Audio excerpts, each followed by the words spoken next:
Quality organic கார்டனுக்கு உங்கள் எல்லாரையும் அன்போடு வரவேற்கிறேன். குவாலிட்டி நர்சரி கார்டன் பார்த்துட்ருக்க எல்லாருக்கும் தெரியும் இது புது சேனலுன்ட்டு. இந்த சேனலில் வந்துட்டு வெறும் வெஜிடபிள்ஸ் அண்ட் ஃப்ரூட்ஸை பற்றி வரப்போகுது. சீட் டு ஹார்வெஸ்ட், அதாவது விதைப்புலேருந்து அறுவடை வரைக்கும். அடுத்தது மண்கலவை பாட்டிங் மிக்ஸு. அடுத்தது வந்துட்டு ஃபர்டிலைசர்ஸ், காய்கறி உரத்துக்கு என்னென்ன ஃபர்டிலைசர்ஸ் கொடுக்கணும் அப்படின்றத பற்றி பார்க்க போகிறோம். ஸோ இந்த மாதிரி பலது வெஜிடபிள்ஸை பற்றி பார்க்க போகிறோம். குவாலிட்டி ஆர்கானிக் கார்டன் சேனலுக்கு சப்ஸ்கிரைப் பண்ணிவிட்டு பக்கத்தில் இருக்க பெல் ஐக்கான் அழுத்திட்டு ஆல்ன்ற பட்டனையும் அழுத்துங்க. அப்போ தான் நான் போடுற புது வீடியோஸ் உங்களுக்கு நோட்டிஃபிகேஷனில் வரும். உங்களுக்கு ஏதாவது கார்டன் ப்ராடக்ட்ஸ் வேணும்னாலோ இல்லை கார்டன் பற்றி டவுட்ஸ் ஏதாவது இருந்தாலோ கண்டிப்பாக மேலே இருக்க நம்பருக்கு வாட்ஸ்அப் பண்ணுங்கள். அப்படி இல்லைனா கால் கூட பண்ணுங்கள். ஸோ தட் நான் உங்ககிட்ட இன்ட்ராக்ட் பண்ணுறதுக்கு எனக்கு ஈஸியாக இருக்கும். இப்போ வாங்க வீடியோக்குள்ளே போகலாம். இன்றைக்கான வீடியோவில் நம்ம என்ன பார்க்க போகிறோம்னா, ஒரு எளிமையான அதே மாதிரி ஒரு நல்ல ஃபர்டிலைசர் பார்க்கலாம். எதுக்கு அப்படின்னு கேட்டிங்கன்னா, கத்திரிக்காய் செடியில் பூ விடுது இல்லைங்களா, அந்த டைமில் கொடுக்க வேண்டிய ஒரு ஃபர்டிலைசர். கத்திரிக்காய் செடி வைக்கிறோம், அதில் வந்துட்டு ஒரு 20 நாள்லேருந்து 25 நாள் கழித்து நாற்று வரும்.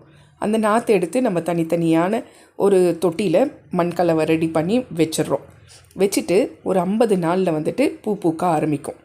45 நாள்லேருந்து 50 நாளில் வந்து செடி கொஞ்சம் மெச்சூர் ஆகி அதுலேருந்து பூ பூக்க ஆரம்பிக்கும். அந்த பூ பூக்கிறது எல்லாமே காய்களாக மாறணும் இல்லைங்களா. ஸோ அதுக்கான ஃபர்டிலைசர் தான் இது. இந்த ஃபர்டிலைசரை நம்ம ரெகுலராக கொடுக்கும்போது கண்டிப்பாக வந்துட்டு நம்மளோட கத்திரிக்காய் செடியில் நல்ல காய்கள் காய்க்கிறதுக்கு கண்டிப்பாக நிறைய சான்ஸ் உண்டு. ஸோ அதுக்கு நான் இன்றைக்கி எடுத்துக்கிட்ட பொருள் என்னதுன்னு பார்த்தீங்கன்னா, மாதுளம்பழம் தோல் தான். ஒரு 2லேருந்து 3 மாதுளம்பழம் தோல் மட்டும் எடுத்துக்கோங்க. எடுத்துகிட்டு அதை ஒரு மிக்ஸி ஜாரில் குட்டி குட்டியாக கட் பண்ணி சேர்த்துக்கோங்க. இப்போ அதை அரைக்கிறதுக்கு நான் அரிசி கழுவுற தண்ணி எடுத்துக்கிறேன். எடுத்துகிட்டு இதை ஃபஸ்ட்டு நல்லா பேஸ்ட்டு மாதிரி அரைச்சிட்டு வந்துடலாம். இப்போ ஒரு ஏர்டைட் கண்டெய்னரில் ஏற்கனவே நம்ம சேகரித்து வச்ச அரிசி கழுவுற தண்ணியோடையே இப்போ நம்ம அரைச்சி வச்சோம் இல்லைங்களா இந்த மாதுளம்பழ தோலோட பேஸ்ட்டை, அதை சேர்த்துக்கலாம். சேர்த்துட்டு இப்போ வந்துட்டு ஒரு 2லேருந்து 3 டீஸ்பூன் நாட்டு சர்க்கரை சேர்த்துக்கோங்க. சேர்த்துட்டு இதை வந்துட்டு ஒரு 3 நாளைக்கு புளிக்க வச்சுருங்க. டெய்லி காலையில் சாயந்தரம் நல்லா குலுக்கி விட்டுருணும். குலுக்கி விட்டுட்டு இதை வந்துட்டு ஓரமாக நிழல் பாங்க நேரத்தில் வச்சுட்டு 3 நாள் கழித்து ஓப்பன் பண்ணி பாருங்கள், நல்லா நொதிச்சு இருக்கும். இதை தான் நம்ம கத்திரிக்காய் செடிக்கு கொடுக்க போகிறோம். இதை 1 லிட்டர் ரெடி பண்ணிங்க அப்படின்னா 5 மடங்கு தண்ணி கலந்து நல்லா டைல்யூட் ஆக்கிட்டு அதுக்கப்புறம் கத்திரிக்காய் செடியில் ஊற்றி விடுங்க. நல்ல கத்திரிக்காய் செடி ஊற்றத்துக்கு முன்னாடி இந்த மாதிரி களை செடிகள் இருந்தால் அதை பிடுங்கி விட்டுட்டு அதுக்கப்புறம் ஃபர்டிலைசர் கொடுக்க ஆரம்பிங்க.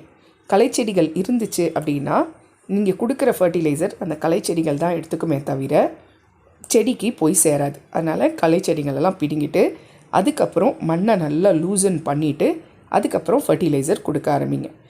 இந்த ஃபர்டிலைசரை வேர் வழியாகவும் கொடுக்கலாம், இலை மேலேயும் தெளித்து விடலாம். இதை கொடுக்கும்போது என்ன ஆகும் அப்படின்னு பார்த்தீங்கன்னா, ஃபஸ்ட்டு கத்திரிக்காயில் பூ விடுற டைமில் இதை நம்ம கொடுத்தோம் அப்படின்னா பூ எல்லாமே காய்களாக மாறும். காய்கள் வந்துட்டு எதுவும் வெதும்பி வராமல் நல்ல ஒரு ஆரோக்கியமான க்ரோத்தோட நல்ல டேஸ்ட்டோட நல்ல பெரிய ஈல்டிங்காக கிடைக்கும். அதே மாதிரி நிறைய காய்கள் கிடைக்கும். இலைகள் எல்லாம் மஞ்சத்தன்மையாக இருந்தால் அதை சரி பண்ணக்கூடிய சக்தியும் இந்த மாதுளம்பழ தோலுக்கு உண்டு. இதில் என்னென்ன சத்துக்கள் இருக்குதுன்னு பார்த்தீங்கன்னா, பொட்டாசியம் இருக்குது, நைட்ரஜன் இருக்குது, சல்ஃபர் இருக்குது, கார்பன் இருக்குது, அயன் இருக்குது. இந்த மாதிரி பல சத்துக்கள் இந்த மாதுளம்பழம் தோலில் இருக்குது. இதை எப்போ கொடுக்கலான்னு கேட்டிங்கன்னா, 10 நாள் இடைவெளியில் கொடுக்கலாம். அப்படி இல்லைன்னா 20 நாள் இடைவெளியில் கொடுக்கலாம். வெறும் தோல் தான், அந்த தோலோட சக்தியே அவ்வளோ ஜாஸ்தி. ஸோ கண்டிப்பாக கொடுத்து பாருங்கள், ரிசல்ட்டை நீங்களே பார்ப்பீங்க. அதுவும் பூ விடுற டைமில் நீங்கள் கொடுத்தீங்கன்னா பூ எல்லாமே ஈல்டிங்கில் உங்களுக்கு நிறைய ஈல்டிங் கிடைக்கும். இதை வந்துட்டு நம்ம நல்லா புளிக்க வச்சுருக்கோம். ஸோ புளிக்க வைக்கிறதுனால என்ன ஆகுன்னா, இதில் நிறைய கோடிக்கணக்கான நுண்ணுயிர்கள் உற்பத்தி ஆகிட்டுருக்கோம். ஸோ அந்த நுண்ணுயிர்கள் உற்பத்தி ஆகும்போது நம்ம அதை மண்ணில் கொடுக்கும்போது அதுவும் நல்ல ஒரு ஊட்டச்சத்தாக இருந்து அதே மாதிரி மண்ணில் இருக்க மண்புழுத்துக்கும் நல்ல ஒரு உரமாக இருக்கும்.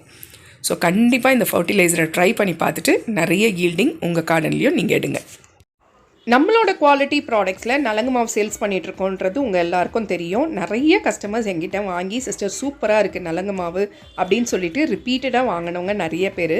அதுக்கடுத்ததாக சியக்காய் தூள், செம்பருத்தி தூள், அடுத்தது மருதாணி தூள், ஆம்லா பவுட்ரு எல்லாமே நம்ம ரெடி பண்ணி சேல்ஸ் பண்ணிகிட்ருந்தோம். தலைமுடிக்கும் முகத்துக்கும். இதுவும் நல்ல ஒரு சேல்ஸு, நல்ல ஒரு ரீச் கொடுத்தது கஸ்டமருக்கு. அடுத்ததான் நம்ம செஞ்சது வந்துட்டு சோப்பு ரெடி பண்ணோம். சோப்பில் வந்துட்டு குப்பைமேனி சோப்பு, துளசி சோப்பு, நலங்கு மாவு சோப்பு, மஞ்சள் சோப்புன்ட்டு சோப்புலேயே ஒரு 5-6 வெரைட்டி ரெடி பண்ணி அதையும் சேல்ஸ் போட்டோம். எல்லாமே வந்துட்டு நல்ல ஒரு லாங் லாஸ்டிங்காக இருக்குது, நல்ல ஒரு ஃப்ராக்ரன்ஸ் இருக்குது அப்படின்னு சொல்லி நிறைய கஸ்டமர்ஸ் வாங்க ஆரம்பித்தாங்க.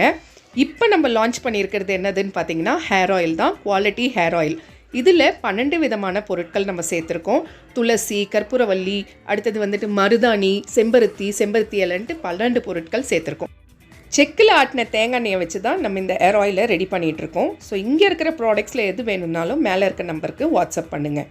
இன்னொரு விஷயம் சொல்லணுன்னா, கண்டிப்பாக உங்கள் சப்போர்ட் இல்லாமல், உங்களோட பிளெஸ்ஸிங்ஸ் இல்லாமல் இந்த அளவுக்கு எங்களால் வந்திருக்க முடியாது. ஸோ இந்த ஹேர் ஆயிலுக்கும் உங்களோட சப்போர்ட்டையும் அன்பையும் எனக்கு கொடுப்பீங்கன்னு நான் நம்புகிறேன். ஸோ இந்த வீடியோ உங்களுக்கு பிடிச்சிருந்தா குவாலிட்டி ஆர்கானிக் கார்டனுக்கு சப்ஸ்கிரைப் பண்ணிவிட்டு பக்கத்தில் இருக்க பெல் ஐக்கான் அழுத்திட்டு ஆல் என்ற பட்டனையும் அழுத்துங்க. அப்போ தான் நம்ம போடுற புது வீடியோஸ் உங்களுக்கு நோட்டிஃபிகேஷனில் வரும். இந்த வீடியோ பிடிச்சிருந்தா ஒரு சின்ன லைக் கொடுத்து ஒரு கமெண்ட் கொடுங்க. ஸோ தட் அது எனக்கு ஒரு மோட்டிவேஷனாக இருக்கும். ஏதாவது சஜஷன் இருந்தாலும் கண்டிப்பாக கமெண்ட்டில் சொல்லுங்கள்.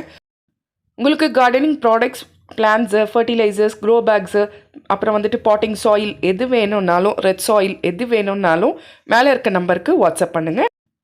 Thank you friends. Happy gardening.